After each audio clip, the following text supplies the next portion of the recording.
देहरादून में अनन्य सम्मान कार्यक्रम 2025 का आयोजन किया गया है, जिसमें सीएम धामी शामिल हुए हैं। आपको सीधे लिए चलते हैं। गर्व भी करती हैं, दृढ़ता भी रखती हैं। मैंने देखा है कैसे एक पिता नम आंखों के साथ अपने बलिदानी बेटे को अंतिम सलामी देते हुए सीना चौड़ा करके खड़ा रहता है। छोटे छोटे बेटियों को, बेटों को भी हमने सैल्यूट करते हुए देखा है। मैंने ये भी देखा है कि बहुत सारे बच्चे हमारे अपने पिता की तस्वीर को सैल्यूट करते हैं। इसलिए मैं जब से इस जिम्मेदारी में आया, शहीदों के परिवारों के सम्मान, उनकी समस्याएं और आवश्यकताओं का ध्यान रखना हमारी हमेशा सर्वोच्च प्राथमिकता रहती है। मैं भली भांति जानता हूं कि शहीद सैनिकों की जो शहादत है उसका कोई मोल नहीं हो सकता है। हम उनके दर्द को मिटा नहीं सकते हैं, लेकिन उनके आंसू पोंछ सकते हैं, उनके साथ खड़े हो सकते हैं। हमारा प्रयास है कि एक शहीद के परिवार के जाने के बाद हमेशा हम उनके परिवारों के साथ खड़े रहें, कभी उनको किसी प्रकार की दिक्कतों का सामना न करना पड़े। इसलिए हमने शहीदों की वीरता और बलिदान को नमन करते हुए, जहां एक और शहीदों को जो उनके आश्रितों को मिलने वाली अनुग्रह राशि थी, उस अनुग्रह राशि को 10 लाख रुपये से बढ़ाकर 50 लाख रुपये करने का निर्णय लिया।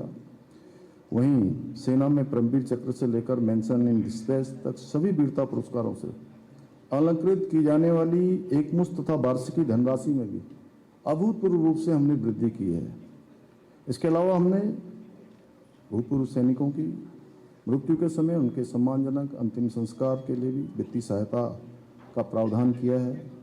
हमने बलिदानियों के परिवार के एक सदस्य को सरकारी नौकरी में सेवायोजित करने का भी निर्णय लिया और पहले इसमें आवेदन करने के लिए जो समय सीमा थी वो 2 वर्ष की होती थी और इसमें बहुत सारे लोग आवेदन नहीं कर पाते थे। उस समय सीमा को भी हमने बढ़ाया है, उसको 5 वर्ष किया है। इसके साथ ही हम प्रदेश के बलिदानियों के आश्रितों के लिए नौकरी पूर्व प्रशिक्षण तथा पुत्री विवाह अनुदान जैसी अनेक योजनाएं भी संचालित कर रहे हैं। इतना ही नहीं, राज्य में वीरता पुरस्कार प्राप्त सैनिकों, पूर्व सैनिकों के सरकारी बसों में यात्रा निःशुल्क हो, उसकी व्यवस्था करने के साथ ही सेवारत तो पूर्व सैनिकों को 25 लाख रुपए की संपत्ति की खरीद पर स्टाम्प ड्यूटी में 25% की छूट भी प्रदान की जा रही है।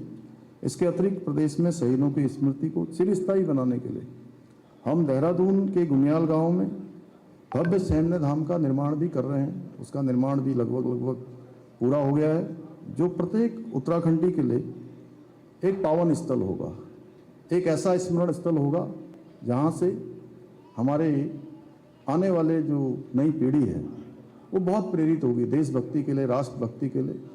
उसमें हमारे जितने उत्तराखंड के हमारे बलिदानी हैं, शहीद हैं, उनके परिवार की आंगन की मिट्टी उस पवित्र सैन्य स्थल पर लाई गई है। हमारे इस सभी कदम वीर सैनिकों और उनके परिवारों के प्रति सम्मान और समर्पण का प्रतीक हैं। भाइयों बहनों, आज मुझे ये देखकर बहुत गर्व की अनुभूति होती है कि आदरणीय प्रधानमंत्री श्री नरेंद्र मोदी जी के नेतृत्व में आज हमारे सैनिकों का मनोबल बढ़ाने के साथ ही खबरों का सिलसिला जारी रहेगा। देखते रहिए कशिश न्यूज़।